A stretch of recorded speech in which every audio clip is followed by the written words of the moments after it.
Alors, c'est le moment de passer à la récurrence. Je vous rappelle que pour bien rédiger une récurrence, déjà, il faut avoir conscience qu'il y a deux propriétés ici. La propriété universelle qu'on nous demande de montrer, le pour tout n, celle-ci je la baptise P, et la propriété P de n qui a du sens quand n est déclaré avant. Si n est déclaré avant, P de n, c'est cette petite propriété-là. Et donc P, il a une structure pour tout n appartenant à n, P de n. Donc, pour démontrer par récurrence, vous commencez par déclarer n à la valeur de départ de la grande propriété. Ici, c'est 0. Et puis, il faut expliquer pourquoi avec n égale à 0, cette comparaison ici est vraie. On calcule la partie de droite. Avec n égale à 0, ça fait valeur absolue de x0 moins alpha. Et donc, c'est pas très compliqué d'expliquer que P de 0 est vrai. Pour l'hérédité, on va redéclarer n, et cette fois, il est formel, et on va supposer une singularité. On suppose que P de n est vrai. C'est toujours bien quand on fait une récurrence d'écrire l'objectif. L'objectif, c'est toujours le même, c'est de montrer que P de n plus 1 est vrai, mais il faut aller voir ce que c'est exactement dans l'exercice. Bon là, notre objectif, P de n plus 1 vrai, c'est ça. Avoir une comparaison ici. Et donc, il faut se souvenir un petit peu de la question d'avant. Je vous ai dit, de toute façon, c'était un peu téléphoné, ce genre d'exo. Il y a un truc direct qui donne une relation entre n et n plus 1 qu'on va utiliser à l'hérédité. C'est le moment de le faire.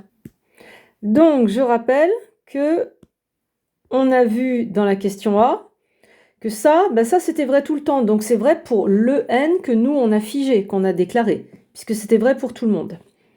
Donc voilà, je l'écris. Pour mon n, j'ai cette comparaison-là. Et maintenant, il faut être bien observateur. Ici, vous avez valeur absolue de xn moins alpha sur lequel vous avez de l'info, puisque vous avez supposé pour votre n que P de n est vrai. Donc je vais chercher mon hypothèse de récurrence. Comme P de n vrai, on sait que lui, là, il est plus petit que ça. Et donc, je peux croiser ces deux infos. Si lui est plus petit qu'un douzième du bleu et que le bleu est plus petit qu'un douzième puissance n, eh bien, c'est que ce terme ici va être plus petit que 1 douzième fois 1 douzième puissance n, x0 moins alpha en valeur absolue. Quand tout est positif, on a le droit de faire des comparaisons comme ça. Il faut vous méfier par contre si, par malheur, il y avait des nombres négatifs qui traînaient. Mais là, vous voyez, on a du positif comparé à du positif, positif, positif. C'est bon, on peut croiser, faire tout ce qu'on veut. On peut multiplier des choses entre elles, enfin voilà. Donc là, on a quasiment terminé. On croise les deux infos et on obtient valeur absolue de xn plus 1 inférieure à 1 douzième fois 1 douzième puissance n. Donc je vais bien le mettre en couleur pour être sûr que vous voyez. Ici, lui était plus petit que 1 douzième puissance n valeur absolue de x0 moins alpha. Et donc c'est ça que j'ai inséré en croisant les deux infos.